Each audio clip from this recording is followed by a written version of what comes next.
My name is Chrystal. I'm 41 years old. I was diagnosed with stage 3C cervical cancer in March of 2025.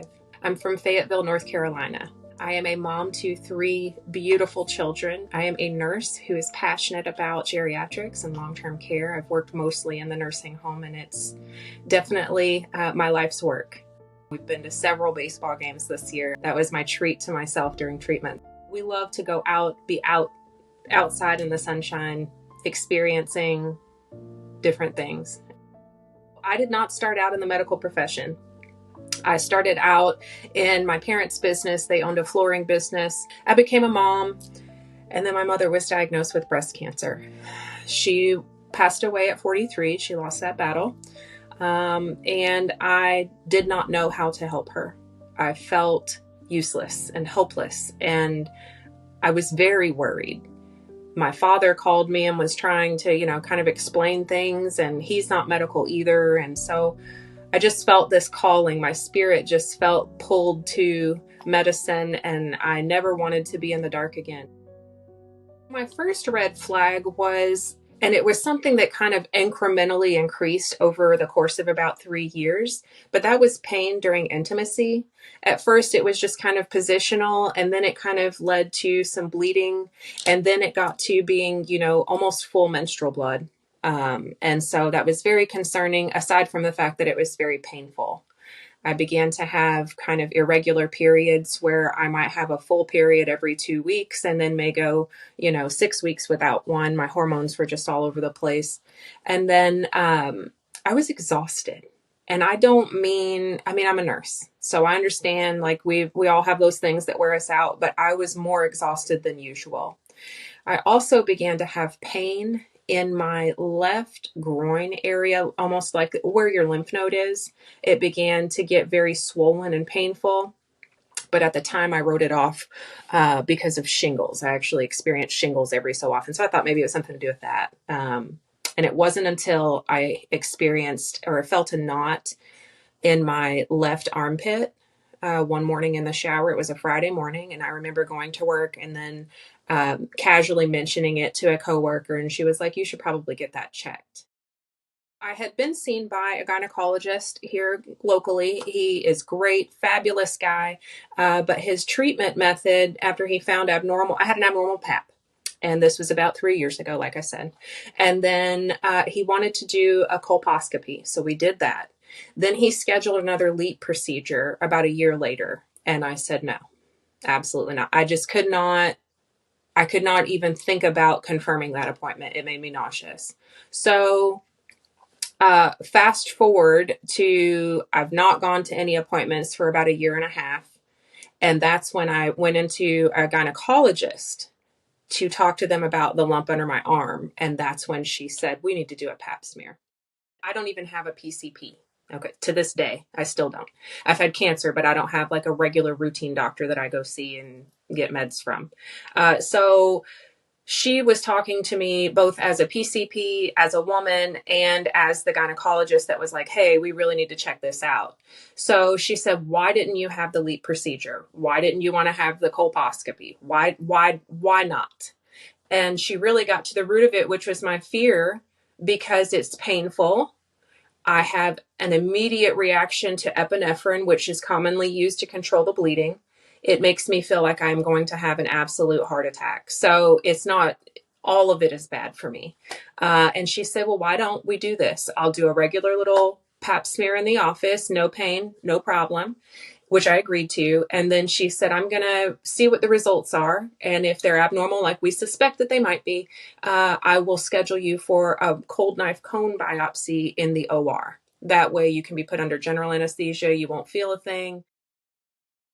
I had no idea what was going on with my body at the time. So I'm on the Google machine doing the no and trying to, search my symptoms. And whenever I went to social media, because that's where I tend to get a lot of information these days, nobody really had a lot of information about what I needed. So I honestly just sat and waited. I waited for the scan appointment. I waited for the results. I waited, and I was in my chart all the time. The results came back. They were CIN3. which is, the high grade abnormal cells. And she said, I want to get you in for the cold knife cone biopsy to take the biopsy under general anesthesia. I'm going to call the OR and see when we can get you booked. I went into the OR 2 days later and then just kind of casually clicked into place, and I was able to get seen pretty quickly. It took me 9 days to get my biopsy results. That was a really long time. I checked my chart every hour, both at work and at home. I called the lab at some point, my nursing background again. I called the lab and said, hey, I had a biopsy done 9 days ago. And within an hour, they sent me the results. But I was at work when I read the report, and I was numb immediately. Like, okay, well, we'll just deal with that whenever we get home. My husband was running some errands. He was out grocery shopping. He comes home and he is still unpacking the vehicle, unloading the groceries. And I gave him a hug. And when I squeezed him, I pulled him to me, and I was looking behind him, so he's facing over my shoulder and I'm facing over his. And I said, I can't look at you when I say these words, but I have cancer. And he lost it. Like, he was just like, Chrystal, I don't know what I'll do without you. And so we hugged and cried for about 2 days. Not even wanting to leave each other to go to work or to go to, this or that. We really stayed together for about 2 days there. And then we started to pray. And I actually got anointed at church not too long after that by one of the church elders.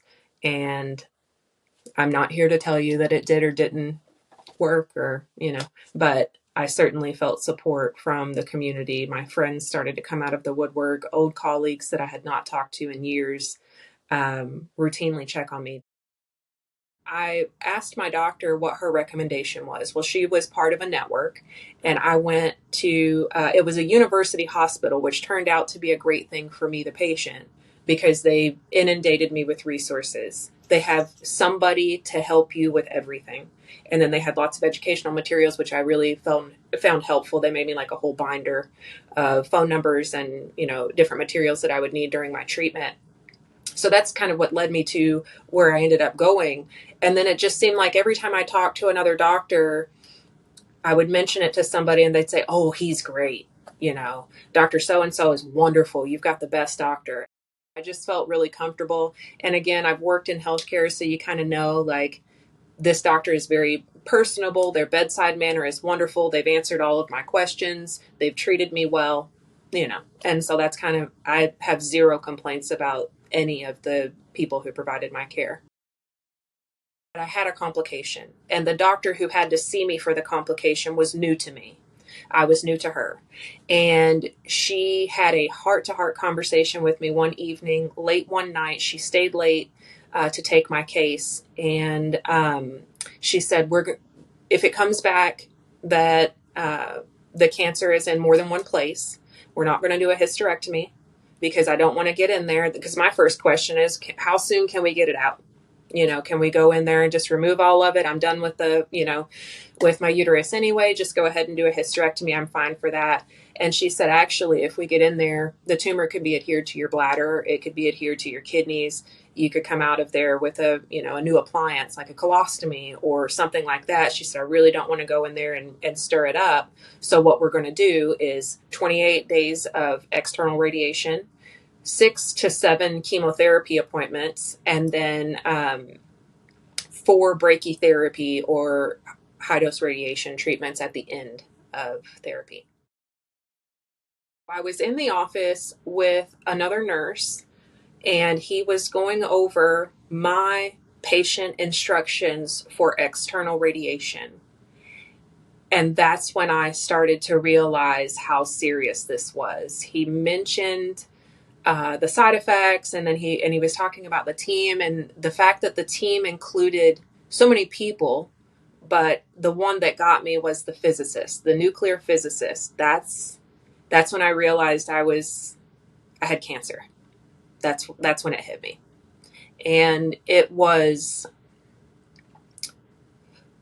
because I'm such a strong personality, I'm so used to controlling the outcome of as many things in my life as possible. I try really hard to steer things in the direction that I want them to go. This was something that I could not do that with. I could not will it out of my body. I could not go take a medication and it immediately be gone. There's not like this definitive, okay, you have it today and you don't tomorrow kind of line, which is what I was trying to get to. I think that's what I really needed.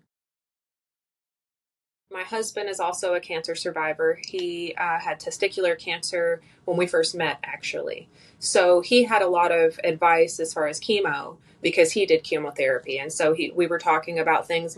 One of the concerns that I had, and maybe someone else too, was that chemo immediately makes you feel like a horrible person. Like it immediately just makes you feel so sick. And he said he pictured it in his mind something like lethal injection or something with an immediate, horrible, terrifying response. And he said, but it's not like that. You won't feel bad for several days, and then you just kind of treat the symptoms. And so that really helped me understand at least that part of it. My biggest chore was trying to educate myself more on the external radiation. So the nurses gave me as much information as they could, but then I went to the internet to try to see functionally out here, in the world, what are we doing? What kind of groceries are we buying? What kind of, activities are we doing? Do I need to sleep extra, or is it really not that bad? Initially, it wasn't terrible. I was a little tired, but again, that was one of my primary symptoms going in. So I wasn't new to doing things in life exhausted. I was used to that. But the nausea did not set in after my first chemo for about 3 or 4 days. They had given me a drug that covers you for nausea for about 72 hours. She said you normally won't feel nauseous for 3 to 4 days. And about day 4 to 5, routinely, I would start to feel bad. The cumulative effect of all of the treatments together, though. So you start with the external radiation, you're doing that every day. That makes you tired. And then it's pretty stressful to make sure that your bladder is exactly the same amount full at the same time every single day. And that means you can't go tinkle. That means, you're a cough or sneeze away from disaster, to be honest with you. But they make you drink tons of water whenever you're nauseous. And sometimes that didn't go well. But as far as the fatigue, I would say at about 2 weeks, that's when I had to quit my job. 2 weeks after I started radiation and 1 week after I started chemotherapy. Then with the chemo, we actually ended up just doing 5 treatments because when I was scheduled for the 6th chemotherapy, they actually put me in for the HDR. And he didn't want me to do chemo and HDR at the same time. So I just did my high-dose radiation on a Tuesday and Thursday of 2 different weeks. With the HDR, I showed up to the hospital at about 6 in the morning. I had not had anything to eat since 6 p.m. the day before, nothing to drink since noon the day before. They take me in, put an IV. They go over a ton of consents. You meet with anesthesia, the doctor, the OR nurses. They take you back into surgery. They put you to sleep. And then they place this device with a little tube coming out of it. You are lying flat when you wake up in recovery. The nurses are quick to manage your pain. They give you something, and then they actually attached me to PCA, which is a patient-controlled analgesic, so that I didn't have to ask for pain medication. I literally just had a little button to give myself medication whenever I needed it. That was very, very helpful, not to have the anxiety of like, is this going to hurt? After you come out of surgery, you go into recovery. Your family will meet you, or my family met me in the recovery room, and I waited for about an hour while they planned my scans and all that good stuff. Then they took me into the radiation therapy room where they placed radioactive seeds on my cervix to be kind of circulated in and out for about 10 minutes. They played some music while I did this. It was not painful at all. I would say the most uncomfortable part, it's not even like super painful, but it's just pressure and uncomfortable, was whenever they removed it. But the doctor was very good. He, warned me before he touched me. He warned me before he did anything and what it was going to cause. This is going to cause pressure. You're going to feel a little bit of pain here, hit your pain pump, those kinds of things. And then all I had to do after that They would literally wheel me down the hall back to my room. I would use the restroom, and as soon as I could void my bladder, they would let me go.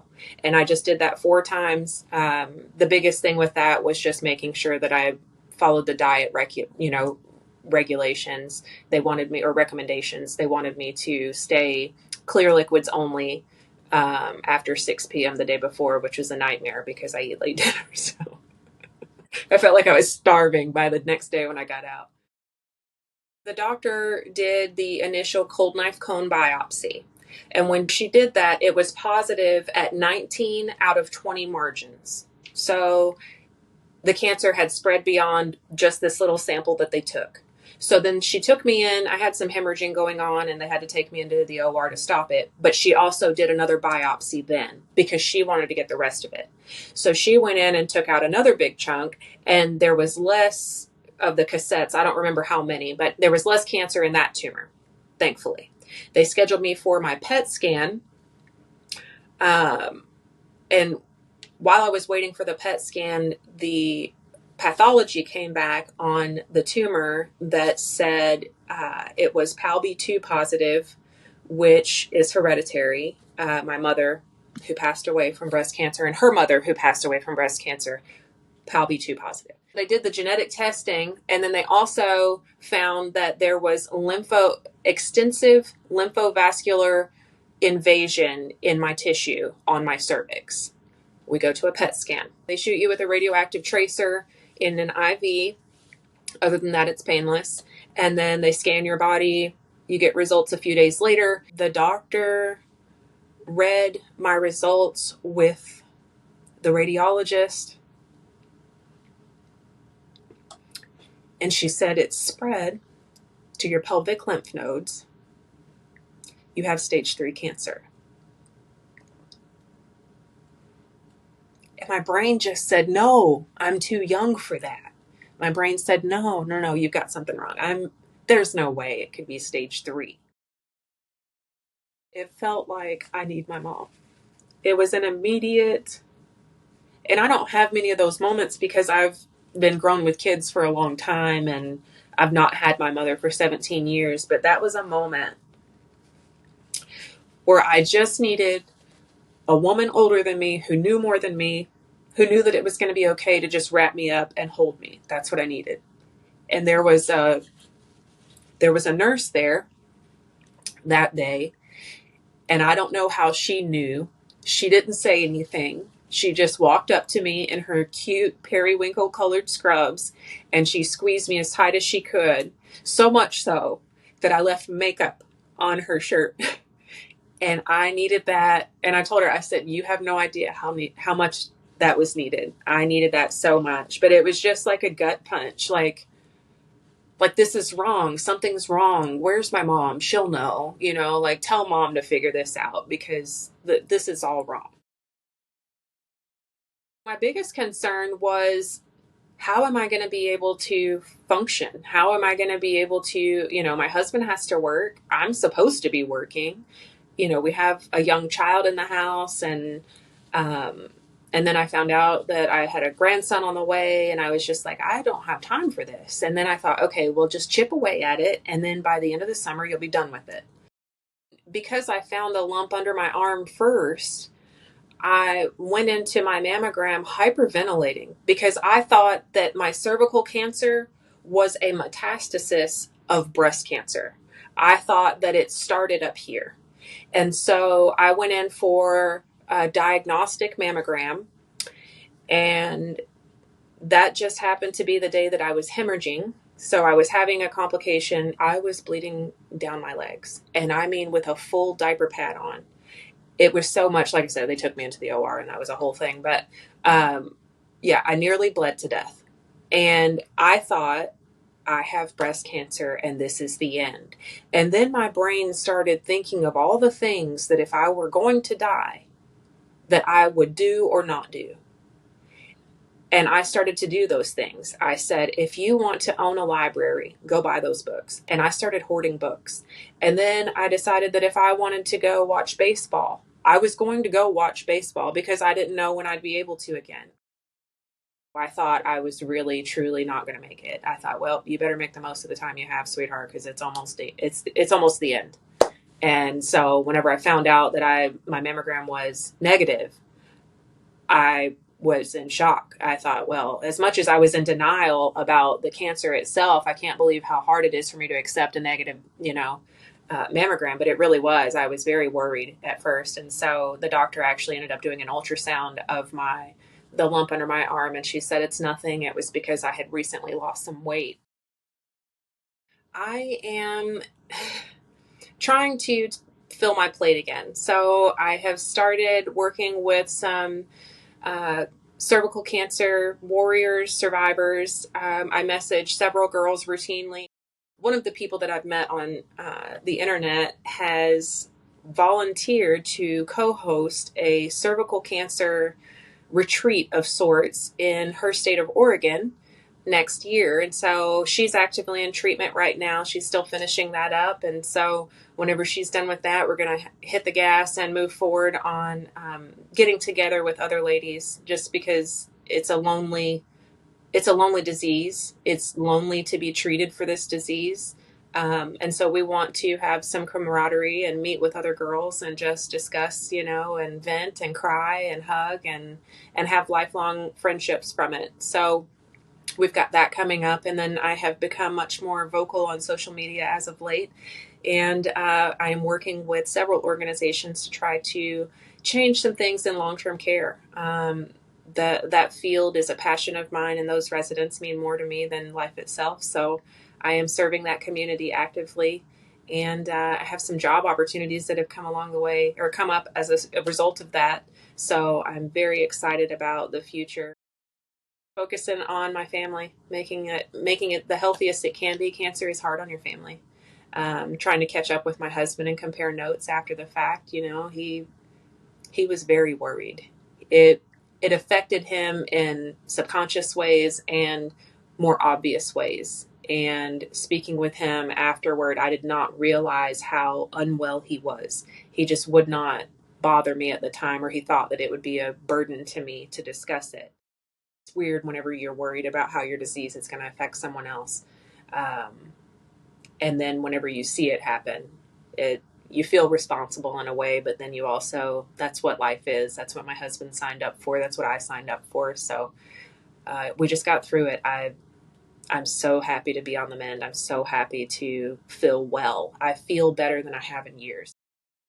I do have a negative MRI, which is why I say no evidence of disease. Every 6 months, I have a follow-up with someone. It will either be with the high-risk breast clinic that I see. So they picked me up and they want me to I have an MRI every 6 months, and then the mammogram, the traditional mammogram.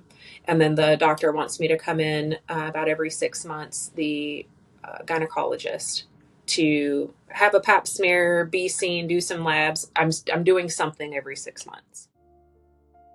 Put one foot in front of the other and just keep going. There will be days when, if you think about it, you will talk yourself out of it, or you will make yourself believe that you cannot do it, but just put a foot in front of the other and you will eventually be finished with the treatment. That was my biggest thing. I just thought, oh my gosh, that seems like a terribly long time. If you will just put a foot in front of the other. Check on your caregivers. Whenever you have the bandwidth, whenever you can, check on your caregivers. It's important. Those people are stressed out too. They're not actively being treated necessarily, but they're right there with you in the trenches, and sometimes they need to decompress too.